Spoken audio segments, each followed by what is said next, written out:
Join Sid for this edition of It's Supernatural.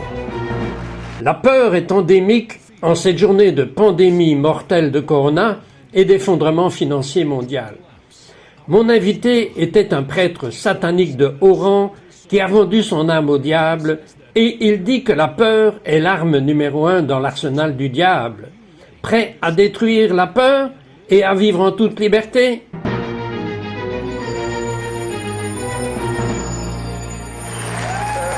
Chaque fois que je parle à John au téléphone ou que je suis en personne avec lui, je pense que c'est quelqu'un d'autre qui a passé 25 ans dans une alliance de sang avec Satan. Vous êtes vraiment une personne totalement différente, je veux dire, avoir une alliance de sang. Comment avez-vous rompu avec cela? Oui, je vous le dis, en 1999, j'ai quitté mon corps, je suis allé directement en enfer. Le diable m'est apparu en enfer. Il m'a dit combien il m'aimait. Il ne pouvait pas me laisser partir parce qu'il devait me détruire. Parce que j'étais quelqu'un dans son royaume qui était très spécial à cause de la sorcellerie et la projection astrale. Et que je voulais détruire la vie des gens. Et le diable disait, je ne peux pas te laisser partir. Mais la croix de Jésus-Christ est apparue en enfer. Même la parole de Dieu dit, Fils, tu fais ton lit en enfer. Dieu est là, et quand je suis allé en enfer, et j'ai quitté mon corps, et j'étais là quand le diable est apparu en enfer. Il était si furieux de me détruire, et quand il est allé pour me saisir, la croix de Jésus-Christ était entre lui et moi. Et quand il est entré en contact avec la croix l'a fait tomber comme s'il était un enfant par terre. Il n'avait pas de puissance, et je ne pouvais pas le croire. J'ai couru, et il est venu pour la deuxième fois pour m'attraper. Mais la croix de Jésus-Christ est réapparue, et quand il est entré en contact une deuxième fois avec la croix, il est tombé comme une feuille de papier. C'est le Seigneur Jésus-Christ qui m'a libéré, et je suis revenu dans mon corps, et j'étais allé en enfer en tant qu'adorateur du diable de haut rang, un général dans le royaume des ténèbres, et je suis revenu en tant que croyant en Jésus-Christ. Vous m'avez dit que l'arme numéro 1 dans l'arsenal du diable était la véritable emprise que le diable avait sur vous pendant que vous étiez dans la sorcellerie. Et c'était la peur. Le diable est un pharaon spirituel. Il met la peur sur les gens qui pratiquent l'occultisme. La peur des gens est une peur tellement terrifiante que si vous manquez une minute, que vous manquez une mission, ou que vous manquez un rituel, ou que vous ne participez pas à la prochaine cérémonie, soit un membre de votre famille mourra, soit vous mourrez, soit vous aurez un horrible accident de voiture, et cela a été ma vie pendant 25 ans. C'est une vie horrible. Avez-vous réalisé, je suis un peu curieux, avez-vous réalisé à quel point c'était horrible quand vous étiez là-dedans? Oh oui, absolument, mais d'autre part, si je sortais, je signais mes funérailles. Donc vous étiez un vrai prisonnier. Pourriez-vous regarder la caméra et parler à quelqu'un qui est dans le satanisme ou dans la sorcellerie et lui dire qu'il y a la liberté? Je veux juste vous dire, si vous faites de la sorcellerie, de New Age ou l'une des pratiques occultes dans votre vie, il vous ment parce que le diable est le père du mensonge. Comment vous ment-il? En vous disant qu'il va vous tuer, vous voler et vous détruire. Mais vous avez l'opportunité de sortir et son nom est Jésus-Christ. Il l'a fait pour moi en 1999. Les tourments sont venus sur moi pendant 30 jours, mais le Seigneur Jésus-Christ m'a délivré. Et aujourd'hui, j'expose les œuvres de l'ennemi. Son arme numéro 1 est la peur.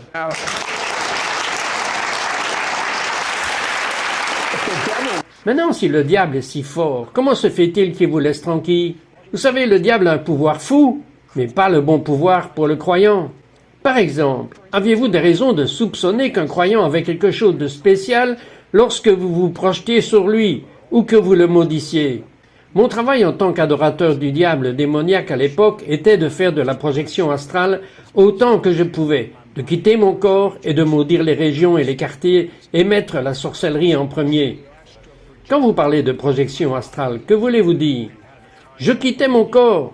J'avais un contrat avec un démon, alors j'avais l'habitude de m'envoler. Je maudissais les quartiers, je mettais de la sorcellerie dans un quartier avec des esprits de pauvreté. Quelle que soit la forteresse démoniaque que le diable voulait, je la mettais dans ce quartier. Il y avait des croyants qui savaient comment prier et ils me chassaient du quartier et je n'étais plus en mesure d'accomplir la mission.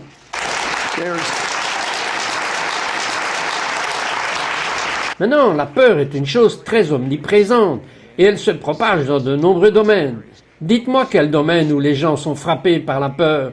Ils pensent simplement que c'est eux-mêmes, mais il y a cette peur. Vous savez, le diable a 3 étapes pour tourmenter.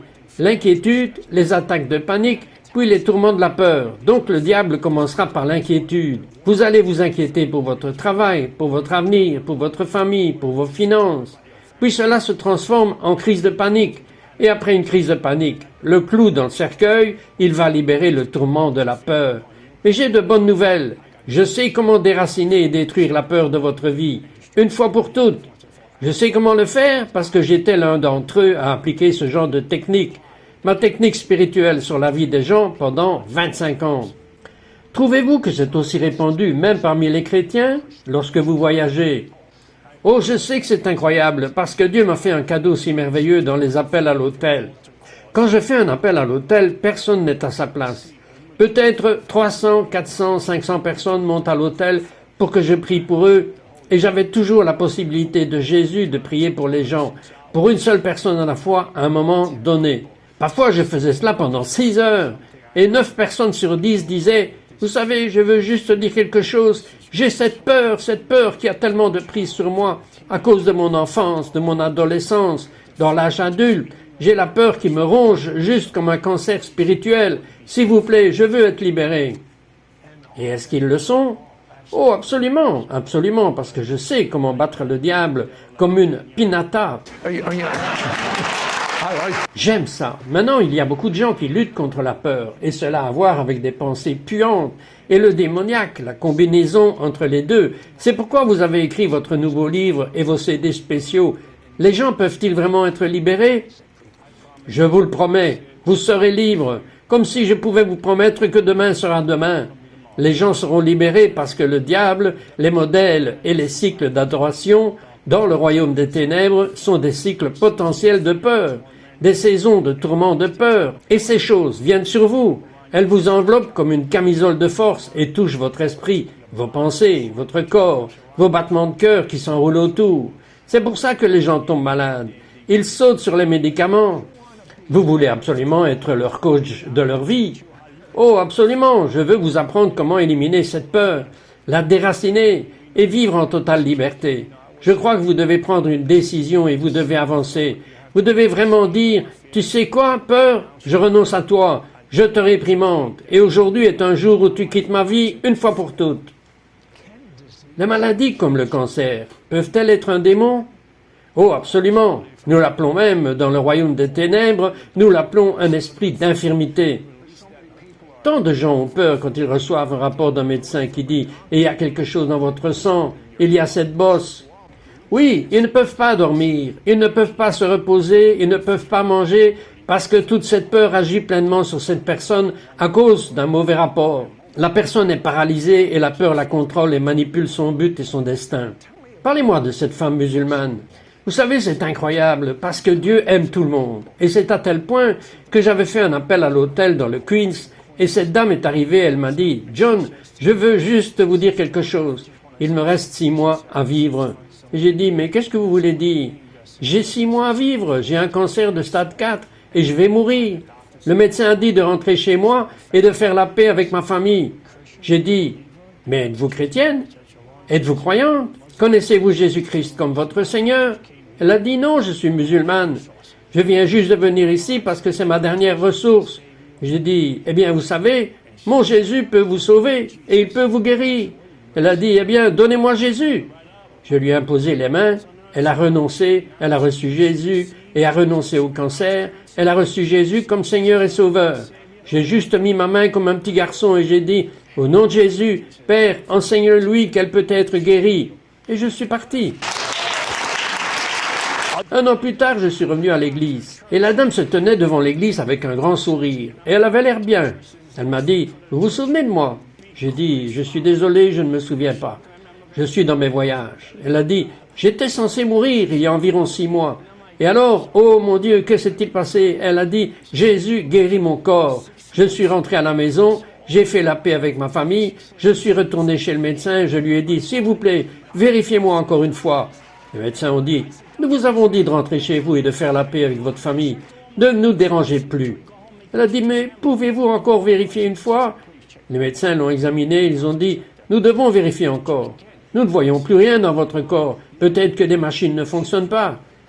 Mais non, guéri au nom de Jésus. Maintenant, pourquoi appelez-vous les croyants des opérations spéciales ou des tireurs d'élite spirituels? Vous savez, une des choses que je crois dans mon cœur, c'est que Dieu nous a donné des armes puissantes pour notre guerre. Nous avons des tireurs d'élite spirituels et nous pouvons aller dans le camp du diable et tirer et détruire et tuer et mettre une bombe atomique dans le camp du diable et détruire tous les hôtels démoniaques qui ont été installés contre nous, contre notre famille, nos proches, nos finances, notre destin, nos carrières. Nous avons les armes du ciel pour déclencher toutes les activités démoniaques qui portent notre nom. Et ce sont des opérations spéciales. Et vous êtes des tireurs d'élite spirituels. Et vous devez faire des prières de guerre spirituelle. Savoir comment ils entrent et sortent. Et c'est comme des opérations spéciales. Sauter, détruire et rentrer chez vous en tant que vainqueur. En tant que général satanique. En tant que général sataniste, John a appris que les croyants ont deux outils puissants qui donnent la peur aux satanistes. À tout de suite. We'll be right back to It's Supernatural.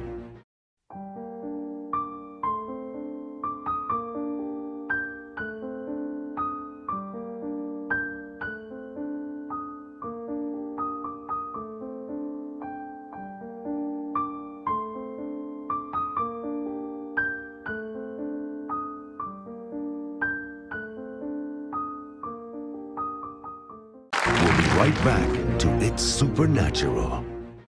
S'il y a un homme qui comprend la peur horrible, c'est John. Et s'il y a un homme qui peut libérer les gens de la peur, c'est John Ramirez. John, vous avez dit qu'il y avait deux armes, deux choses plus fortes que n'importe quel démon de l'enfer, à la disposition de chaque croyant. Quelles sont-elles? Cite pour moi, il n'y a pas plus de grandes armes, pas plus de grandes chaînes que le nom de Jésus-Christ. Il brisera chaque chaîne, chaque esclavage. Que se passera-t-il si vous ne voyez pas quelque chose et que vous utilisez le nom de Jésus? Que se passe-t-il dans le monde invisible? Oh, dans le monde invisible, ce nom ébranle les fondations de l'enfer. Il paralysera le diable et ses copains. Ce nom a le pouvoir sur chaque maladie, sur chaque démon, sur chaque tourmente démoniaque de la peur. Même sous ce nom, les démons tremblent. John, quelle est la deuxième arme? Le sang de Jésus-Christ. Quand je dis j'applique le sang de Jésus sur ma famille, j'applique le sang de Jésus sur ma maison, j'applique le sang de Jésus là où je travaille, j'applique le sang de Jésus sur ma voiture. Que se passe-t-il? Dans le royaume des esprits, quand Moïse a mis le sang sur les montants des portes pour que l'ange de la mort doive passer outre, l'ange de la mort a dû passer outre. Lorsque vous appliquez le sang aujourd'hui, le sang de Jésus sur votre famille, sur vos proches, ma fille vit à Brooklyn et j'habite à Manhattan. J'applique le sang de Jésus quand elle monte dans le métro, quand elle quitte le travail le soir. J'applique le sang de Jésus, cela signifie, diable, tu dois passer par-dessus elle. Tu ne peux pas la toucher. Tu n'as aucun droit légal lorsque j'applique le sang de Jésus. Tu es détruit, démantelé, et tu es vaincu parce que le sang de Jésus le dit ainsi. Pour moi, c'est comme l'air que vous respirez. Si vous ne respirez pas l'air, vous ne vivrez pas. Nous devons donc comprendre que le sang de Jésus a secoué et détruit le royaume du diable et le renverse. Peu importe, ce que je veux dire, c'est comme un langage. Cela devrait être votre langue de guerre spirituelle. Le sang de Jésus, au nom de Jésus. Quand je me réveille le matin, je dis, diable, je suis debout. Le sang de Jésus. Vous le secouez dans ses bottes.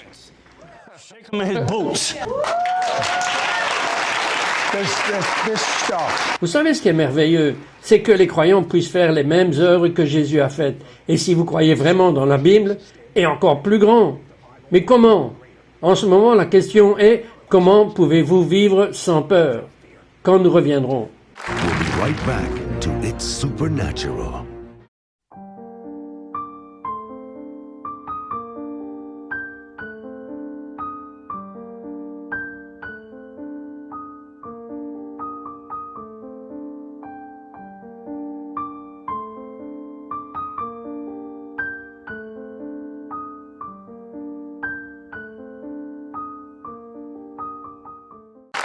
right back to It's Supernatural. John, parlez-moi d'une femme du nom de Daisy. Daisy était une amie de la famille. Elle était impliquée dans la Santeria, dans l'occultisme. Santeria signifie le culte des démons. Elle y était. Elle a été baptisée dans la sorcellerie et les rituels lors des cérémonies de la Santeria. Et un jour, je suis allé chez ma mère et je lui ai dit « Bonjour Daisy, vous voyez ma vie, comment Dieu m'a libéré ?» Elle a dit « John, j'ai tellement peur, si je pars, ils vont me tuer. » J'ai dit « Écoutez, ils m'auraient tué, ils ne vous tueront jamais.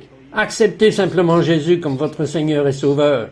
Je vous promets que rien ne vous arrivera. » Elle a dit « Eh bien John, je veux Jésus. » J'ai dit « Jésus, Delie est prête à te prendre dans son cœur et elle a accepté Jésus. » Puis elle a dit au surintendant de l'immeuble d'aller chez elle et de jeter tous les trucs de sorcellerie à la poubelle. Elle a tout jeté à la poubelle et 2 mois plus tard, Daisy est décédée. Et je suis allé à ses funérailles, sachant qu'elle était croyante. Donc je suis allé à ses funérailles. Et à ma grande consternation, tout le culte du diable de haut rang en sorcellerie avec lequel j'étais pendant les 25 années, ils étaient tous aux funérailles, libérant l'esprit de peur et disant aux gens « Vous la voyez ? Elle est morte parce qu'ils lui ont menti. Elle est morte parce que nous l'avons détruite. Et nous allons mettre le même esprit sur votre mort prématurée. Et nous allons amener ces démons de peur qui libèrent le tourment. » Et je suis entré dans les funérailles, ils m'ont regardé, ils ont dit « Ah, toi ici ? Nous ne t'avons pas encore tué ? Combien de sorcelleries t'avons-nous faites ?» J'ai dit « Vous ne pouvez pas me tuer. Je suis sous le sang de Jésus-Christ. » John, comment pouvons-nous vivre sans peur? Vous savez, c'est incroyable. Le chapitre 11 du livre des Hébreux parle de la peur et du destin. De nombreuses grandes femmes de Dieu, de nombreux grands hommes de Dieu ont commencé dans la peur. Mais ils ont vaincu par la foi. Et la marque de la foi est dans le livre des Hébreux. Et ces gens étaient des gens pratiques, des gens normaux. Et Dieu les a choisis pour faire honte au diable. Et ils ont commencé. Vous voyez, vous pouvez commencer avec la peur. Mais vous pouvez finir par vaincre et avoir la foi, être plus que vainqueur en Jésus-Christ. Et c'est ce que je dis aux gens. Je dis ça aux gens. Souvent, nous lisons les Écritures. Nous aimons, nous lisons si vite et nous disons « J'aime ma femme, c'est vrai, et j'aime ma fille, j'aime mon fils, et vous, je vous aime, et vous me manquez, et vous partez. » Ce n'est pas l'intimité. Lorsque vous lisez les Écritures, vous devrez être intime avec l'Écriture. Donc, quand je lis l'Écriture, je la lis lentement. Je la lis comme je dis à Dieu, je t'aime tellement pour ce que tu as fait pour moi. Et je la lis au rythme où je veux qu'il ait son cœur qui batte, parce que je suis débiteur de la croix de Jésus-Christ. Et quand j'ai lu les Écritures de cette manière, la peur n'a plus sa place dans ma vie.